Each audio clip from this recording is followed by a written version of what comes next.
It is Thursday, October 9th, 2025. This is another playoff edition of Baseball Today, presented to you by Mountain Dew Baja Blast. Looking for a refreshing citrusy kick? Go grab yourself a Mountain Dew. That is my man Trevor Plouffe. I am Chris Rose, producer Dan, and intern Sawyer along for the ride as well. Should I bust out another rendition of "O Canada"? Huh? O Canada, our home and native land. It's a good anthem, but it's not our anthem, Chris. That's true. It is a great anthem. And I you'll guess be hearing Josh it a few Naylor had more. a good game. What else? Yeah. Kind of. Well, let's really set this up in style because it's been a while since the Blue Jays advanced to this very round, and they did it on the road in the NYC. The 1-2 pitch. Got him! Jeff Hoffman strikes out Cody Bellinger, and the Blue Jays have done it. They have knocked off the New York Yankees.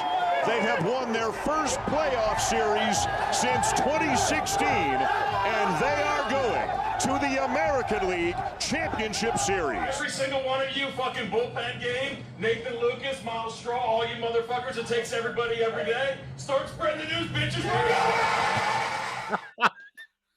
I'm sorry. I've watched that like 10 times, and I've laughed harder every time. I don't love it. To be like, I'm happy for the Blue Jays. I'm Toronto Trev. I'm so sick of managers like premeditating their speech. I don't know. He had that he couldn't wait to bring that out, man. So what? The guy who was obviously, they don't hand out MVPs in this round, but if they did, it would be Vladimir Guerrero Jr. You could tell how much it meant to him. The Sportsnet cameras caught him almost in tears as he's looking into the crowd. I imagine making eye contact with his family and his friends that were there. And he played at an entirely different level than I think we were used to seeing him do. I thought you were going to say Ernie Clement with what he was doing as well, but we'll gosh. That pitch right there that we just saw. What were we doing pitching to Vladimir Guerrero Jr.? What were we doing? I don't know, man.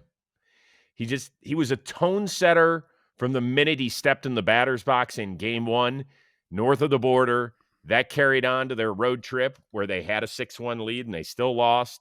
And then it just continued with his first at bat there in game four. But I mean, it just felt like he has now taken his game to a different stratosphere. And I also think because when he got extended for $500 million, I understood it based on who he was up there and because of his age and everything else.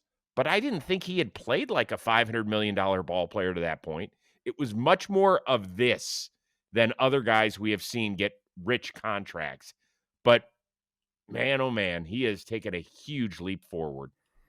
Yeah, I think you're right. It had a lot to do with his age, also the popularity that he has up there in Toronto. I think his dad had something to do with it as well. Like there's just like the legacy that's there means something, and he's a great baseball player. So you want to give money to guys that love the team, love the organization, and that represent it well. And he's done that.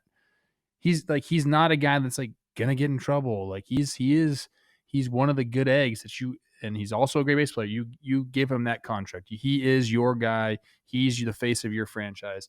And he played like it this series. It was awesome to see, man. And like he was giving full effort. But like to be honest with you, man, I don't know why I keep calling you man. It was a full team effort. Full team. Up and down the lineup. I talked about Ernie Clement and what he did this series. Miles Straw with a big hit. Nathan Lucas with the big hit. Bullpen game. Like it was every single person on that roster contributing. And it was great baseball to watch. It's like more teams need to try to do what the Blue Jays have been doing. Now, I want to stop you there. I don't agree with that. Why? Because if you go look, everybody's going to say, well, now we need to go build a team that doesn't strike out. And they had the second fewest strikeouts of any team in baseball. Not just that. It's not just not striking out. I know. It's because they had guys that then came through. Like these other guys, Ernie Clement, although he did hit a home run in this series. Nathan Lucas. Like they're setting it up so that the big boys can deliver. Vlad delivered. George Springer ended up delivering in the last couple of games. They did all of this, by the way, without Bo Bichette, who had a remarkable last 4.5 months of the season. And so people could say, well, let's just go build a roster just like the Blue Jays did. Really? You're going to be excited to go get Nathan Lukes, who was a career Lucas, who was a career minor leaguer. You're going to be excited to go get Ernie Clement, who never had a postseason at bat until this year. You want to go get Miles Straw, who was so bad in Cleveland that he had to spend the year at Triple-A after having been an established major leaguer. That's not what you're saying. What I'm saying is I want to build a complete roster, a team that can play defense, that takes the extra base, that is contact oriented. And the last thing is the homer. Like, I don't want to build a homer reliant team because it is very prone to offensive slumps when you do that. I think we got so far into slug and we stopped caring about striking out. And we just said, let's go do it because that's the most efficient way to score runs. And look at the postseason. If you out homer the other team, you're going to win the series. I think it works to do it this way too. We're seeing it, especially with the new rules, Chris, and the fact that you can steal bases and defense matters way more now with these rules than it did just 2, 3, 4 years ago. So I want to build a complete roster, not a bunch of guys slugging the ball who have no fucking position and it look horrible and it's a bad watch. I think not only for my team to win baseball games, but to be an entertainment sport. That's what we were trying to do with all these rule changes, was to bring athleticism back into the game. And guess what the Blue Jays have in spade? Athleticism. That's what I'm talking about. So you can say you don't want all these guys. They all do something really well that they're pieces to a puzzle and they fit together. That's why they ran through the Yankees. It should have been a sweep. If Judge doesn't hit that homer, it's a sweep and a bloodbath by the Jays. They exposed the Yankees. They took advantage of the Yankees' mistakes again. So that's the team I want to build, yes. I agree with it. What I'm saying is I don't think most people until the last 10 days were saying those are the guys that they want on their team. That's not true, dude. Jake and I have been talking about the Brewers and the Jays being the teams that we like. If you want to watch good baseball, watch these teams. And we've been saying that all year long. You and I have said the same thing. Yeah, I don't think most fans. The Guardians are trying to do that. They are missing. What the Guardians are missing is one of the guys, like another Jose Ramirez type bat. Yeah, okay. But let's focus on the Jays, though, here and give them their flowers.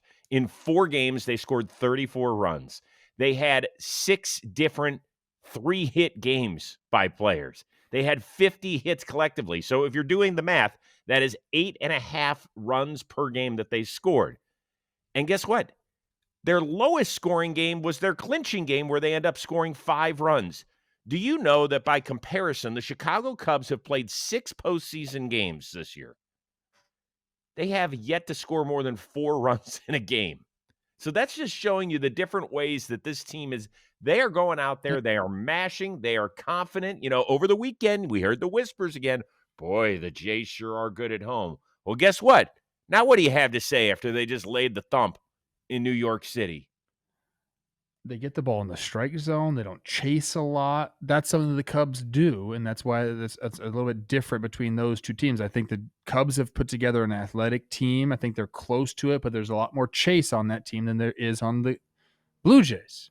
It's just pressure, pressure, pressure. I like that style of baseball, and right now it's looking good in the postseason. So, yeah, I'm trying to give the Jays flowers, and you're telling me that I can't. No, I am saying that you can. I mean, listen, they were 20 games better this year than they were last year. And I have said this many times, particularly over the last several weeks, that I picked the Jays to be the American League representative in the World Series in 2023. I did it again in 2024, and I was not going to be burned here in 2025. I did not have them going to the playoffs, even though I felt like they were a talented team. Does it shock me that they're now one step away? No, because we couldn't come up with like a definitive, this is the team to beat in the American League. I felt like you could really make an argument for just about any team in the playoffs. I thought for my Cleveland Guardians, it would have been quite a long shot for them to have made it all the way to the World Series with their offense as poor as it is. So Am I shocked that Toronto is here? No. Am I surprised how they got it done here in Game 4, going against Cam Schlittler, who is still very good for the Yankees here in Game 4? But the fact that the Jays turned to 8 different pitchers, they even walked 6 guys. They allowed 6 hits as well. They just dodged. They got huge outs when they needed it. They played good enough defense when they needed it. I mean, Schneider, you could say whatever you want about a pre-prepared speech. He was right, man. Like, they relied on everybody to get this done. I'm just messing with Schneider in the speeches. We've just seen it too often, and I think Hinch really rubs me the wrong way with his speeches as well. So I'm just joshing around people. Okay, I'm happy for Schneider. I'm happy for the Blue Jays, and I mean they put on a clinic, dude. They put on a freaking clinic. And now they're stacked and ready to go because they're going to end up hosting Game 1 of the ALCS, whether it's against Detroit or Seattle. And they've got Gossman. They've got Yasavage. By the way, people getting in there, I know I've been calling him Yasavage. It's just sometimes I have trouble pronouncing some names. That's just fine. one. It's fine, Chris. I know. Everyone knows who you're talking about. They have to add another starter for a 7-game series, right? I think they're going to have to. Yeah. I think they're going to have to. But it depends, right? If they play Detroit, they're going to want to try and neutralize some of those left-handed, batters. If they play Seattle, they probably, I don't know. It'll be interesting to see whom they add. But they've got time to think about this. It's great for that country. It really is. And that place is going to be rocking. And if they end up playing Seattle, I think it's going to be fascinating because the one series that they play there every year, people pour in from Vancouver because Toronto is Canada's baseball team. So they get there and they represent. It'll be fascinating if that's the way it goes. And by the way, if it's Detroit, let's just drive right through the tunnel from Windsor. Is there really a tunnel? Windsor? Yeah, there's a tunnel. It's insane. Under the lake? Yeah, you've never gone to Windsor through there? No. Come on, there's some pretty good clubs on the other side. I don't do that. It's just hey, when I was a freshman at the University of Michigan, we might have driven through the tunnel occasionally. Thought I had something else to say. What do you got? I don't know. I got something for you. Oh yeah, what do you got? I was watching the Fox postgame show, and I do love it. Here's one thing I really love about that, and I got a bunch of buddies that work on that behind the scenes, and they do a nice job. But the thing I really love is when players throw on the headset postgame, and they talk to Jeter and Poppy and A-Rod and Kevin Burkhardt. Well, Vlad got on the headset, and this is what happened. The Yankees lose. The Yankees lose. Let's go, baby. Let's go. Oh, hey, let's do it again. The Yankees lose. It gets a little stale when just Poppy does it, but now that he got an active player like Vlad to chime in and they're taking shots of Jeter and A-Rod, that was funny. I thought it was great, and they did lose, and he was a big part of it, and he backed it up. So yeah, I have no problem with that. It's fun. It's entertainment, people. Exactly. This is what I wanted to say, and I said this to Jake. When Jason Dominguez pinch hit for the Yankees, I had forgotten that he was on the team. What is going on with that? They've hoarded that guy for years. Can't trade him. Won't trade him. But you don't ever play him. What happened? Did they say that was his first postseason at bat? He doubles. And I think he had one last year, and it was a pinch hit as well. Are we trying to hold him down? I don't know. You know what they're going to do? They're going to have him be the DH, but it'll be for Volpe, and they'll let their pitcher hit. That's going to be fascinating to see what they do with Volpe in the offseason. We will get to the New York Yankees side of things. So, obviously, Toronto, this is great. Oh, did you see the other thing I thought was really cool? The Toronto Maple Leafs were hosting, I think, Les Habitants, the Montreal Canadiens, and it was like almost an hour after the game. Here, they put it up on the big board. There's still a smattering of fans there who had just watched the Maple Leafs game, and they're watching Jeff Hoffman close it out with the strikeout of Cody Bellinger. And once it happens, you'll hear a little bit of the crowd erupt. And then there's the horn. There's the horn. Pretty cool, man. It's pretty cool. That's great. I like it when there's some new blood in these things. It's great. The defending American League champions are done. We will certainly talk about that in just a minute. But first, there's nothing better than ripping packs during October baseball. Arena Club. It is a new way to grade, collect, invest, sell, and trade cards, and it's all online. Here's how it works. Rip an Arena Club slab pack where you're guaranteed to get one real graded card instantly revealed. Once you have that card, instead of hiding it in your shoebox or in your closet, you can share it and display it in your personal online showroom. Or use Arena Club's online marketplace to get instant offers based on market value. There's no guessing. There's no waiting. With 3 specialty drops each week, you could actually rip anything from rookies to superstars like Judge or Ohtani. Arena Club is the place to start your collection or level up. With transparency, with safety, and grails you're not going to find anywhere else. So chase your own grails at arenaclub.com/baseball today. You'll get 20% off your first pack. The code, once again, is baseball today. So go do that. As for the New York Yankees, let's spin it to there. Make it 16 years now and counting without adding yet another piece of hardware. I'm confident we'll break through. I have been every year.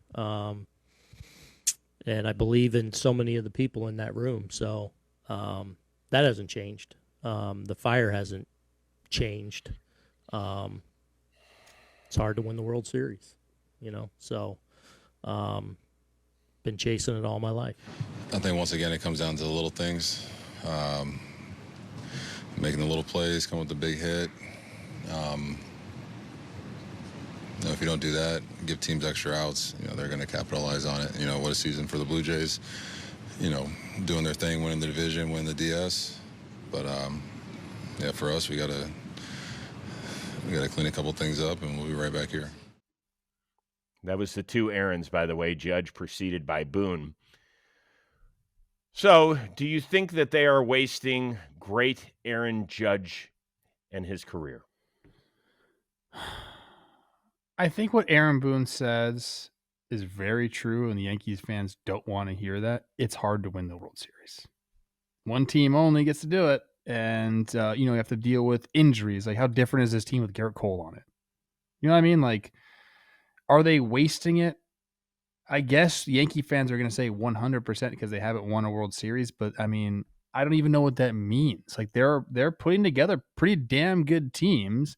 They do, I think, need to take a look organizationally at what they favor. You're going to yell at me again for that, but I think they need to get with what I'm going to start calling new age baseball, which is just old school baseball played today. They need to get better defensively. We've seen defensive lapses time and time again. We need to stop babying guys in that organization. Look, if you stink, that's what AAA is for, to go get better. It's not, hey, let's wear them out at the big league level. In fact, I think that's detrimental to guys sometimes. They need to make those hard decisions more with the Yankees. Send some people out. Send a message. It lights a fire not only under that player, but the rest of your roster as well. Aaron Boone, love him. I love a player's manager, but there are times where you can do both. You can say, we're doing this for you. Go down there, figure some things out. They need to get better defensively without a doubt, man. Again, Garrett Cole changes that team completely if he's healthy. So I don't know if they're wasting it. I don't know exactly what that means, but they do need to look in the mirror and say, yes, there are things that we need to change. And there are things you can change pretty damn quickly.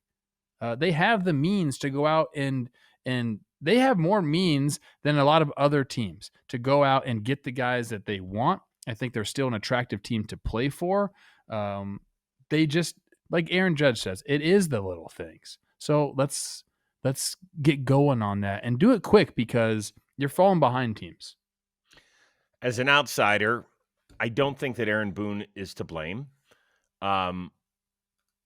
People will say, well, what about his pitching? Everybody's pitching move sucks. Every manager stinks at making pitching moves because a lot of them don't work. They just don't.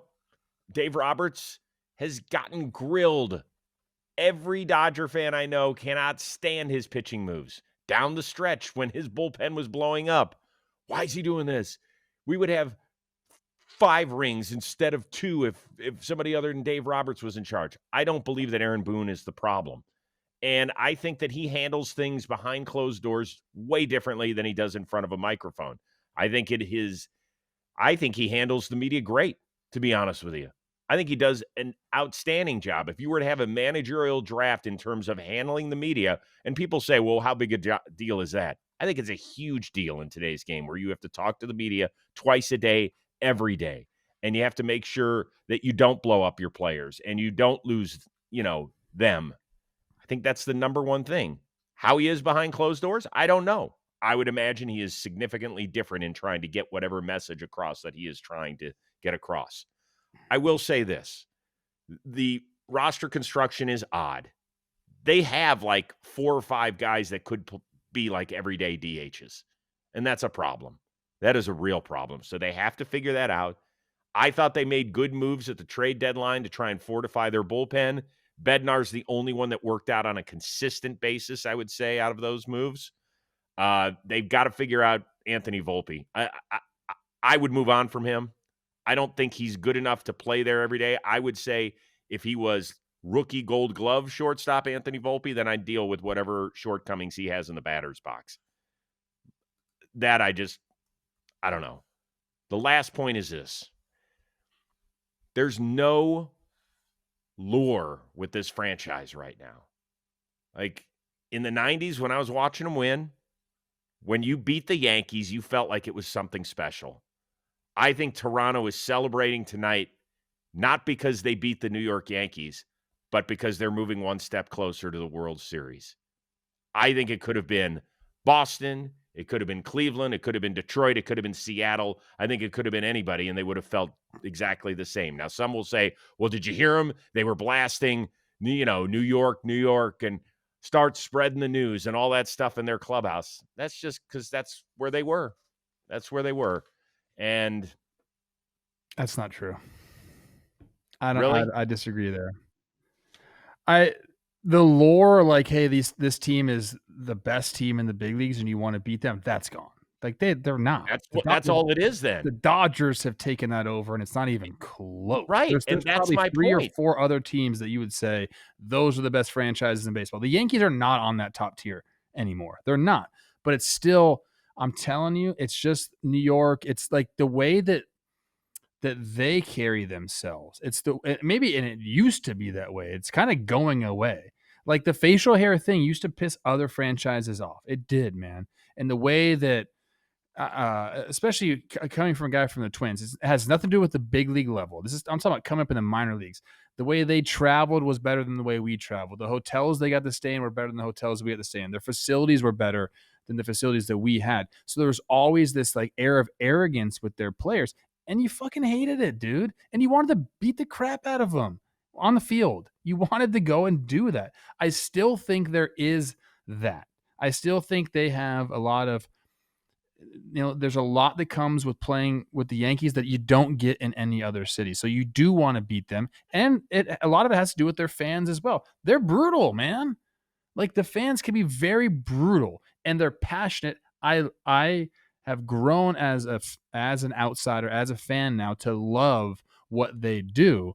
But it's not so much anymore that they're the model organization, because they're not. It's not because they're winning all the World Series, because they're not. They haven't won it since 2009. But there is still just a little bit of resentment for the New York brand. It just is what it is. They're not playing any other song just because they, maybe they play what do they play? Sweet Caroline. But I don't think they do if they beat the Red Sox. I think it's more. There's still Yankees hate from within baseball. There just is. So what does that say? That it's just because it's the brand and it has nothing to do with how good they've been. It's empty. New York fans know that. They know that. They've been talking about it all year. It's empty. Like, it's not the old Yankees. This is not the same franchise anymore. It's not. I know. And they got rid of that the last year. I cannot believe they got rid of the facial hair policy. I know it seems so stupid and so mundane, but it was theirs. It was the Yankees, man. And like, if I'm the Yankees, I swear, and I got made fun of this. And I was just joking about it. I was like, me and Dan are going to start a petition to bring back suits to and from the field and clean shaven, because that's the Yankees.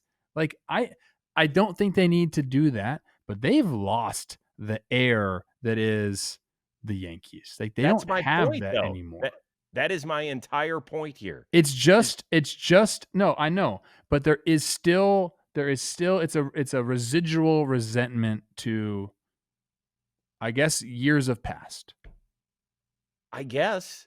But I mean, today's ball player could not mention anybody outside of Jeter, Mo. I mean, they're not going to know any of the starting pitchers on the 2009 World Series team except CeCe, and that's only because he's around the team every day. Maybe they know Pettit. He's around the team too. They don't know But I also AJ think Burnett. it's big market too, because teams feel the same way about LA. Yeah, but LA now is the shit. LA has not missed a postseason in like 13 years. They've been in the World Series in 2017, in 2018, won it in 2020. They won it last year. They might end up winning it this year, or at the very least being in it. Like, they have wholeheartedly replaced New York as the team that is loved by some and hated by many. It's not even close. I will say, look, and maybe it's just my experience, because I played for one of the smaller markets, but any big market you went into, you wanted to beat them.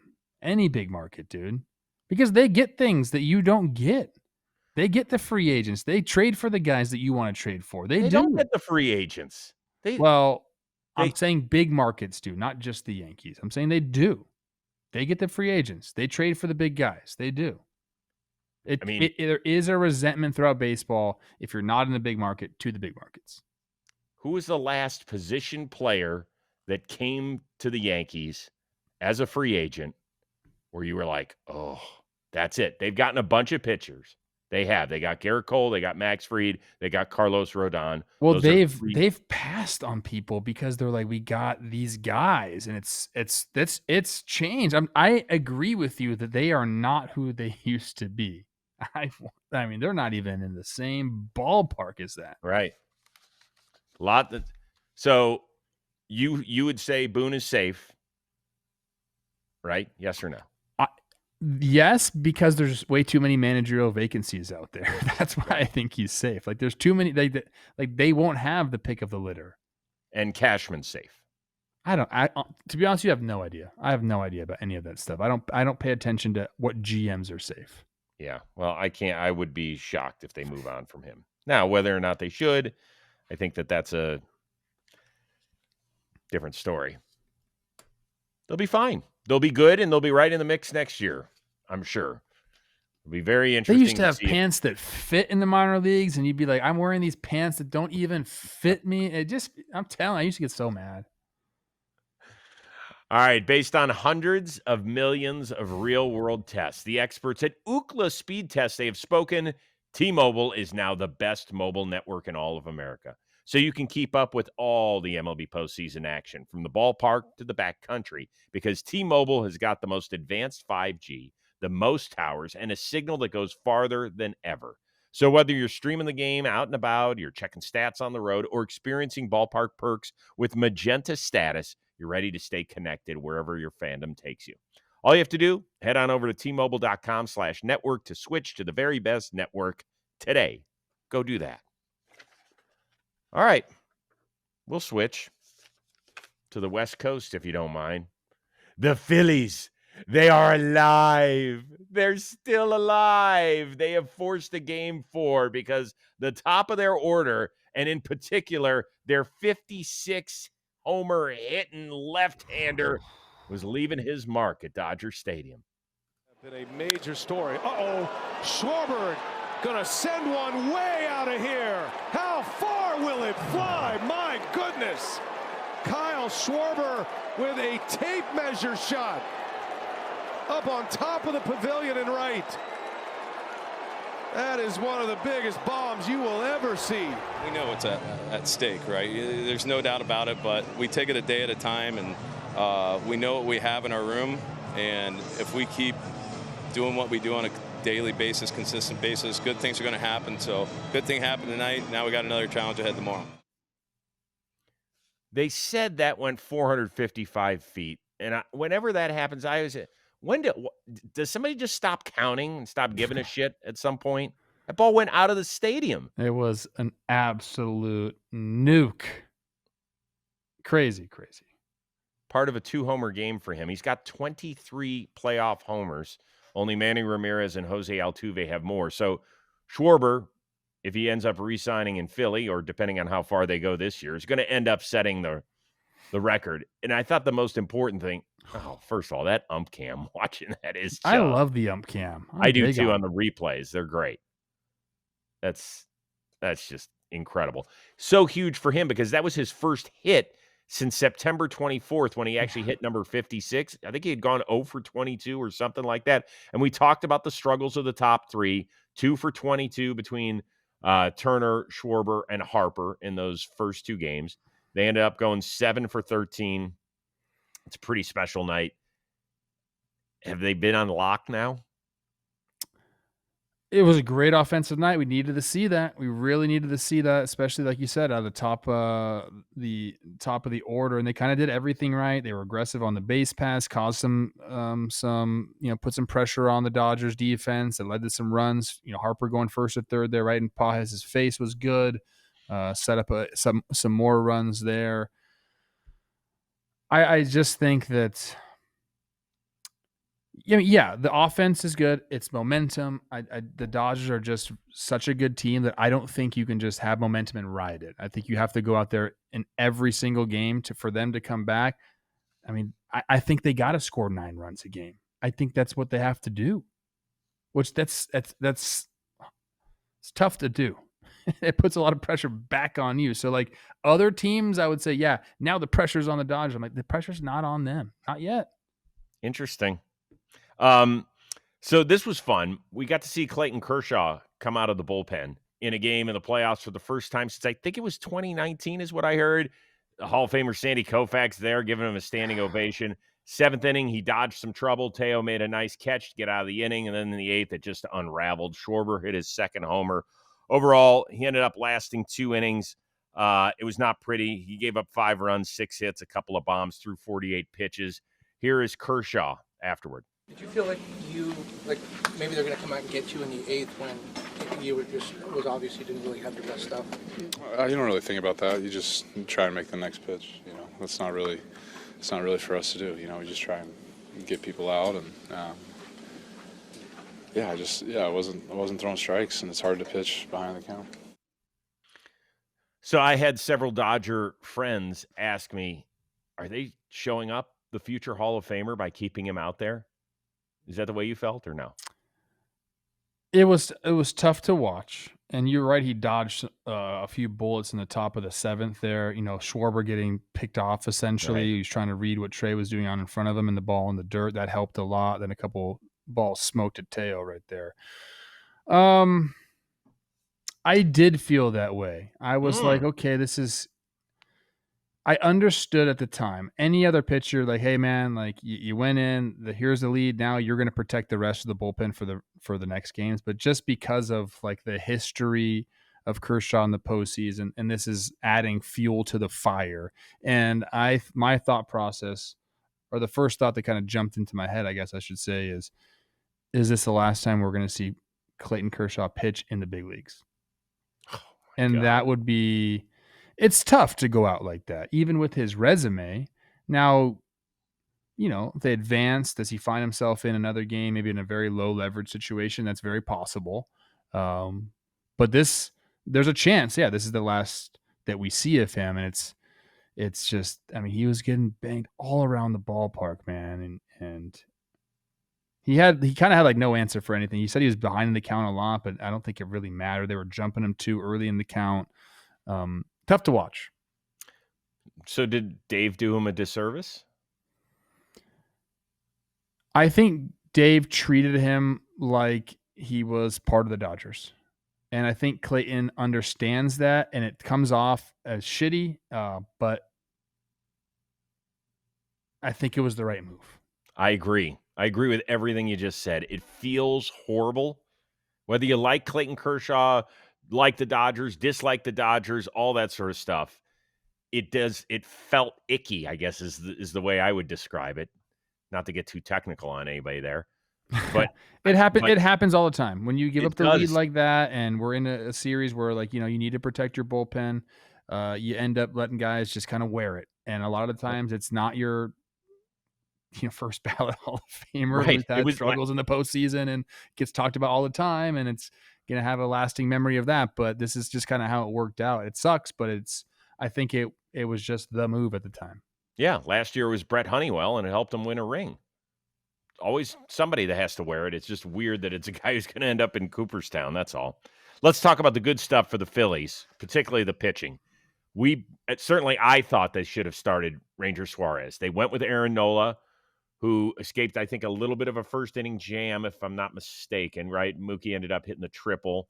It wasn't his fault that it was. No, it was not. It was not. He looked great, Chris. Yes, he did over 2 innings, and then they brought Ranger out. And I thought I was going to be eating my words because the first pitch he throws, Tommy Edman clicks him from the right side. And I was like, oh, okay, that was interesting. But then after that, he was nails. Nails. He's got a 1.28 ERA in the playoffs. It's even better on the road, 0.41. In 10 of his 11 playoff appearances, Ranger Suarez has given up either 1 or 0 runs. How do you explain his dominance in October? I think he's got a slow heartbeat, and he kind of it doesn't phase him. The pressure doesn't phase him, and that is a skill. And whether it's a learned skill or just an inherent skill that guys have, like he doesn't care about the pressure, or surely he doesn't seem that way, and he doesn't act like he does at all. So I think that's a big part of it. He's got good stuff. Everything looks the same coming out of his hand. I think he's got the ability to throw strikes. I think he's got the ability to present strikes and then throw balls when he wants to, which is a big thing to get good hitters out, because he can get good hitters out. I think that's one thing that he does almost as good as anybody. Like he's not pitching around guys. Like he'll go after you. And I think the main thing is the slow heartbeat. Like we see him on the mound, like when he fields his position, it's just like he's playing. He's in the backfield in spring training. It looks different because it is different. We started this show talking about how Toronto, the way that they attack the baseball offensively, it's like old school that should be new school. And I feel like when I'm watching Ranger Suarez pitch, it's like from when I was growing up in the 80s. Like that's the sort of dude that I used to watch. It wasn't a guy who threw 98 and 99 and was just blowing guys away with that sort of stuff.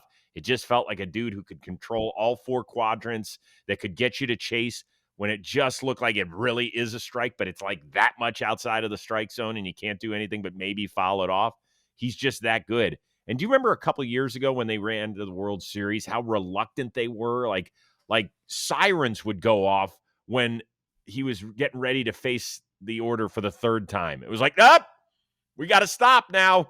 Ranger, get off of that mound. Step off. I don't care that you pitched well. Get out of here. We're not going to let you face the top of the order 3 times. It's not happening. And now he's this incredibly savvy playoff demon. Yeah, that's what he should put at the top of his business card. If they make those anymore. He's something else, man. He truly is. And now, like I said, they're set up with Sanchez going against Glass now tomorrow. What do you think? I think that it's going to be a hell of a game. I think these two, this is a tough series to predict. I thought with the momentum the Dodgers had that they could end it tonight, but the Phillies had, they had some fight in them. This team, we've said all along, they got dog in them. They've been here before. A lot of Grizzly vets on the team. They wore the powder blues, I think, for as like a rallying cry almost, and it worked for them. I can't predict this series, man. I keep telling you that it's very difficult. I think that We're going to see good baseball. Shohei has not done a damn thing in the playoffs yet. And I think that's scary for the other team because he's too good to hold down. I think he's got 23 at bats, 10 Ks is what I just saw. 4 hits. Yeah. If he gets going, that's trouble for the Phillies. He's got to. Christopher Sanchez was great until the 6th inning of game 1, and I expect him to duplicate that. Particularly, first pitch is going to be a little bit after 3:00 local time. Shadows are going to play a role in this game. So you got guys who've got stuff like Sanchez and Glasnow.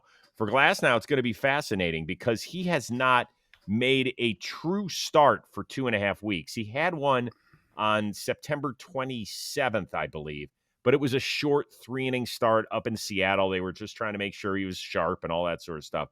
But they haven't let him eat for 2.5 weeks. And he is a guy where a lot of stuff has to be in line for him to be great. Or else he talks a lot about his body mechanics and all that sort of stuff. And if it's off just a little bit, then he can be all over the place. Even out of the bullpen in game 1, he had as many walks as he did strikeouts. So that's going to be something that you're going to have to watch. I think I would give a slight edge to the Phillies in this game. I think it's going to be fascinating, though, because he has got the stuff, and we've talked about this. Glasnow is probably one of the 5 best stuff pitchers in the sport where guys will face him and go back to the dugout talking to themselves about how the F do I hit this guy? So he can be that great. You think the Phillies have the edge? I don't think there's a game that the Dodgers are going to play for the rest of the postseason where I feel like the other team has the edge. I just think it's slight because I think Christopher Sanchez is going to finish runner-up in the Cy Young Award. I like him Maybe too. third. I like him too. These are 2 really, really good teams, and they're great. They both have the veterans. They both have a nice roster construction. Yep. I guess like bullpen. Who do you give the edge to? I don't think either of them have like a great bullpen. I think you got to go Phillies in that regard, right? Yeah, I do. What I would say is this, and I was talking with my oldest son, Josh, about this. He said, I wish this was a 7-game series. Yeah. Not that it necessarily would be the NLCS, but I just wish that this series could go 7 games because you want to be that entertained by it, which I thought was actually kind of a good point. Josh, good for you. Cubs, they're still ticking.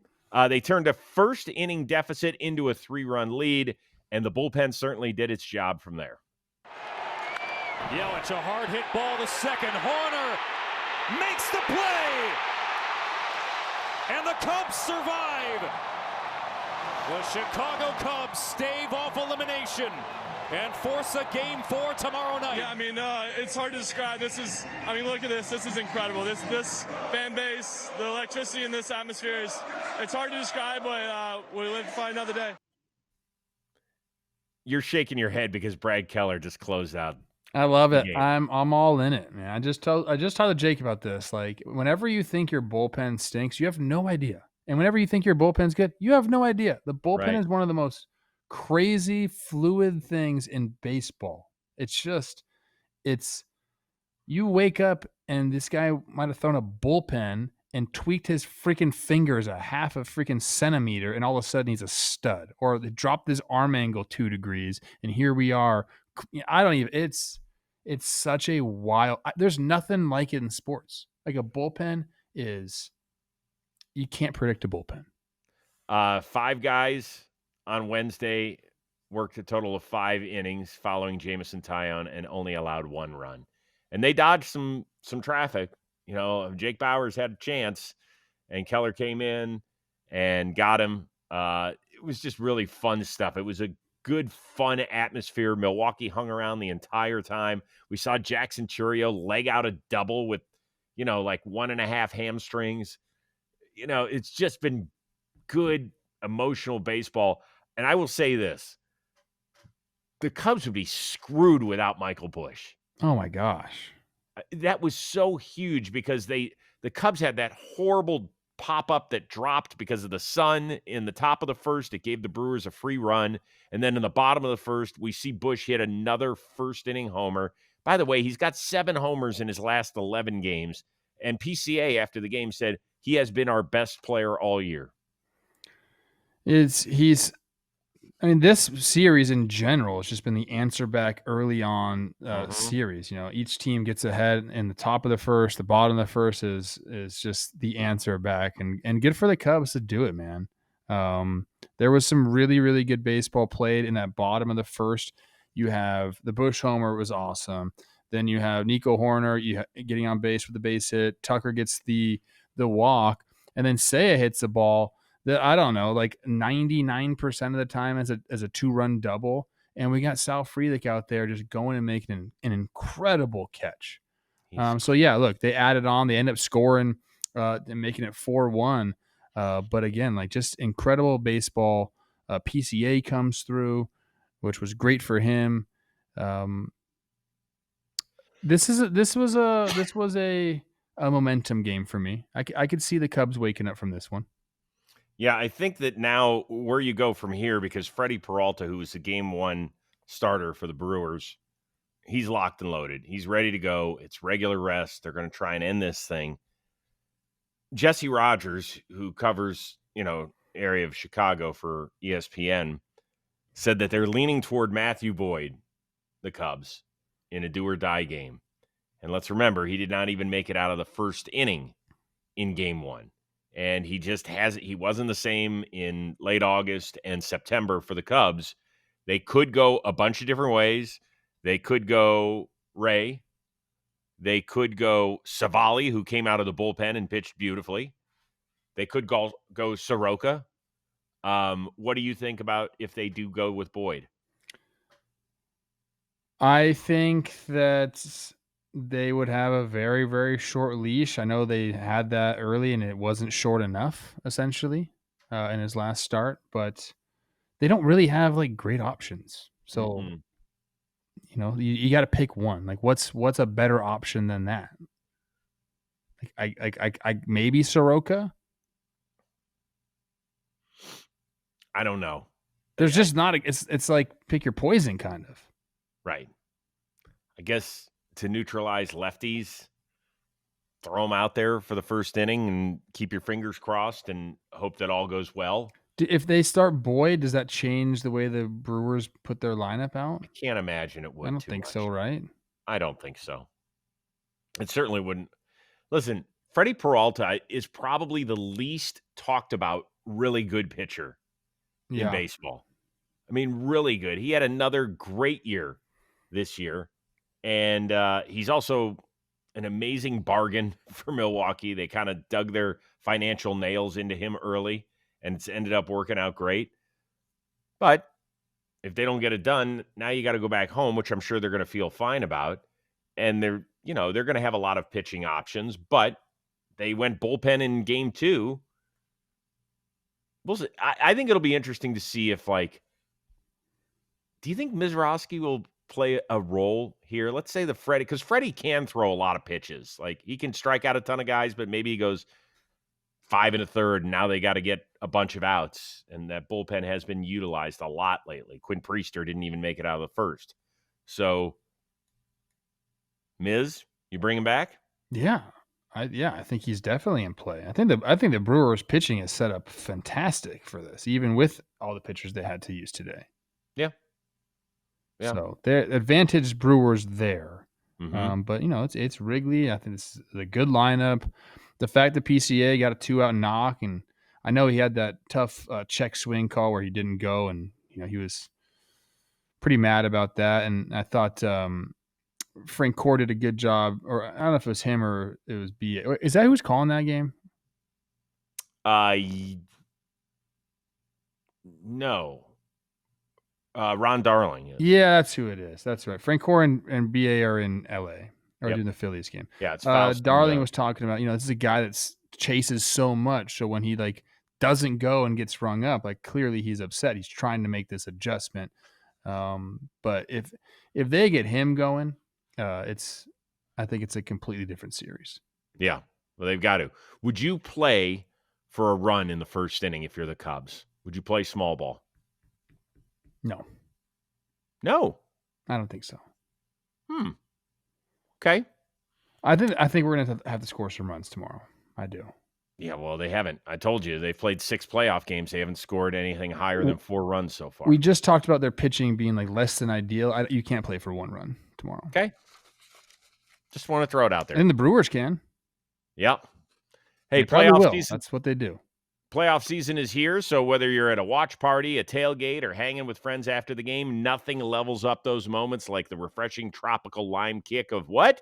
Mountain Dew Baja Blast. Baja Blast. It's absolutely legendary. It's now available everywhere, so you can grab a can or a bottle, bring that tropical flavor to your next watch party. So this postseason, you're hanging with friends, you're rooting for your favorite team, you're grabbing food late night after the game, you're at a fall tailgate, grab something that'll really help tie it all together. That is Baja Blast, my friends. Don't wait. Grab Mountain Dew Baja Blast today. Taste the tropical refresh that takes every occasion to the next level. Find it now at mountaindew.com/finddew. All right, our last stop in this edition of Baseball Today, Motown. We have got our first Game 5. It'll be between the Mariners and the Tigers on Friday. Midway through Game 4, Seattle was just cruising. Then Detroit's offense woke up from its month-long slumber in a big, blasty way. The 1-0. Breaking ball lifted to right. Riley Green has finally come alive. Tigers lead.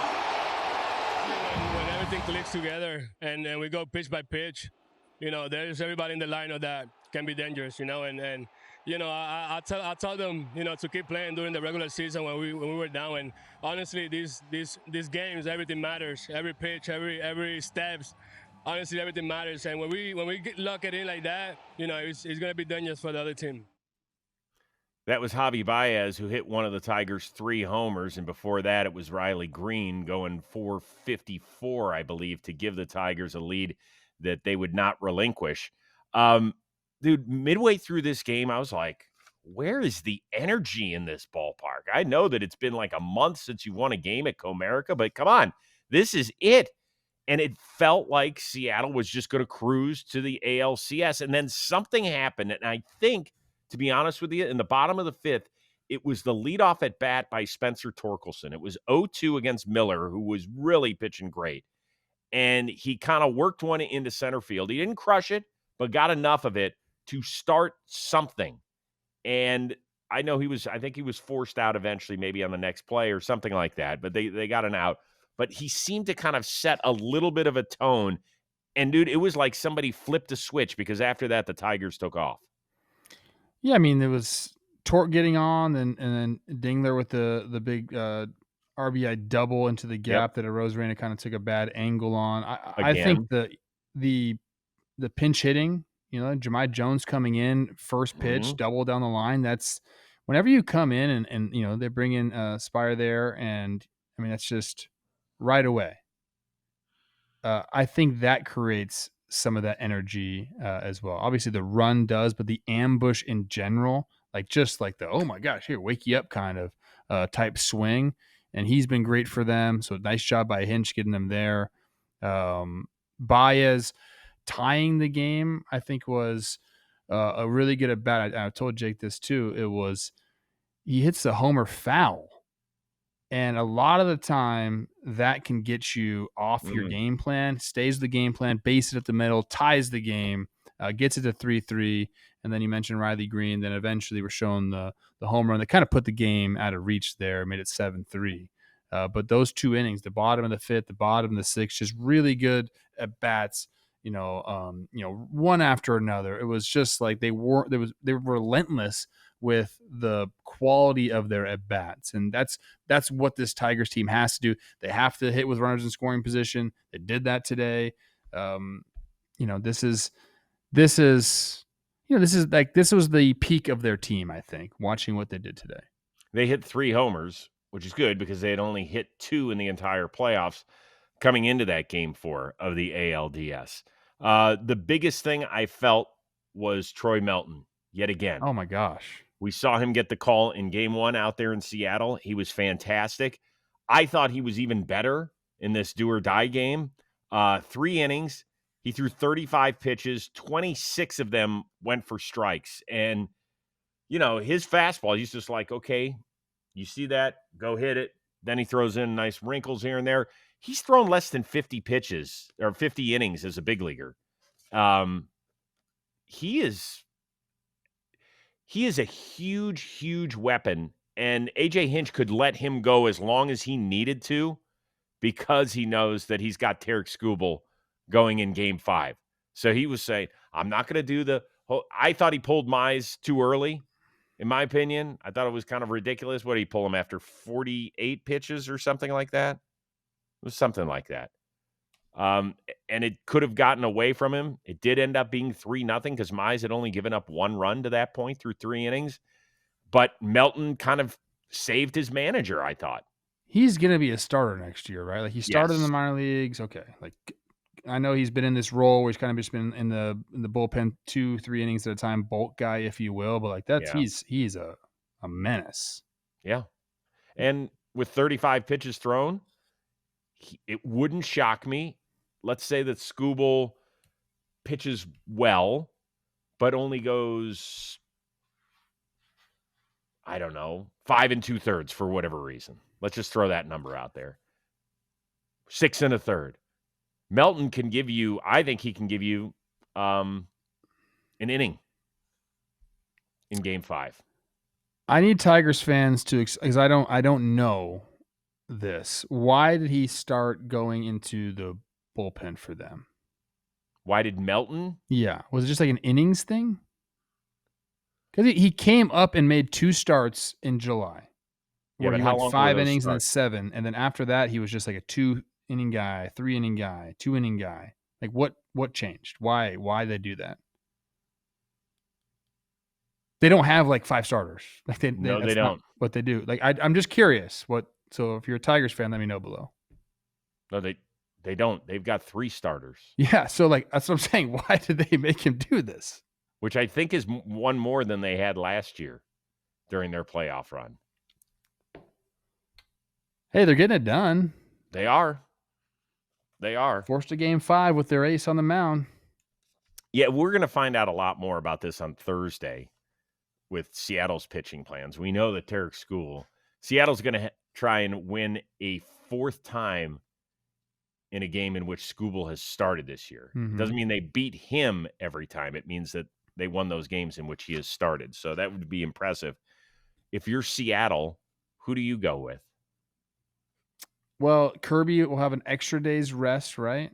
Yeah. And so like, you have him, you have Castillo. He'll be on regular rest. I think it's 1 extra day. For not for Castillo. No, for Kirby, yeah. Castillo regular rest, Kirby 1 extra day. I think you go Kirby. Really?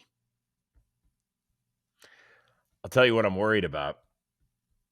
They're screwed with their left-handed pitching right now. You mentioned it, and Hinch knew that. He kept Kerry Carpenter in there today.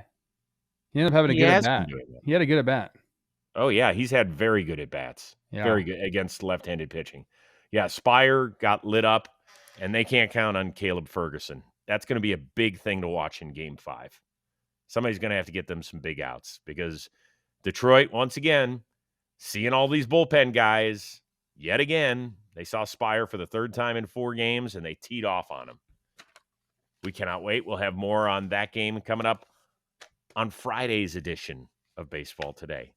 What are you shaking your head at? There's just a lot of baseball left in the DS. I'm kind of sick of the DS. Let's go, people. Well, no, don't say you're sick of it because we might end up getting 1 or 2 more Game 5s on Saturday. I think we're gonna in my mind now. We're just going Game 5s. Okay, so you're saying that you think that the Phillies and the Cubs are winning? I shouldn't have said that because I knew that question was coming. I don't know. The Phillies and Dodgers, I don't know. Like that one to me, I'm like, it could go either way. I think the Brewers close it out tomorrow. I do. I don't think the Cubs have the pitching to do it. And I think the Brewers do. Let's say the Cubs on the pitching do it. I think the Brewers do. And then we already have a Game 5 for the AL. So how about that? So you're just going to dodge the Dodger-Philly series? I said I can't. Like I really have no idea. Go ahead, try it. It won't hurt. If you gun to my head, I don't know if you're allowed to say that anymore. Dodgers. I think it's going back to Philly. I said I wanted to see a 5-game series. I would love it. I would love for that to And happen. I think we're going to get one Saturday night. And I do think that Milwaukee's going to wrap that one up, but we'll see. We can't wait. Lot for everybody to digest here, and we need your comments on everything from the Blue Jays getting there. How shocked were you? What impressed you most? New York Yankees, do they still carry that lure?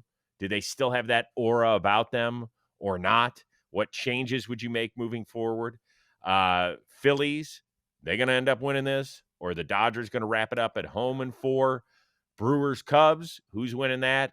You can talk a little bit about the Tigers and Mariners as well. Chime in on that, although we're going to have time to do that on Friday's show. Yes. I just had an epiphany. We talked about this. It's like why football players still want to beat the Cowboys. They're not a good team, but it's just the Cowboys. They're just the Yankees. They're just the Cowboys. They're just recognizable brands that like the casual person in America knows those brands. And it's like, dude, it's not what it used to be.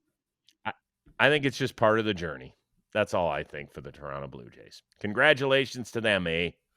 We'll see you for game 1 north of the border in the 6. We can't wait for that. Congratulations to them. They're the first of our final 4, if you will. For our not too happy, but still one-of-a-kind producer, Dan Rourke, our awesome intern, Sawyer. That is the uber-talented Trevor Plouffe. I am Chris Rose. We will see you Friday here on Baseball Today, presented to you by Mountain Dew Baja Blast.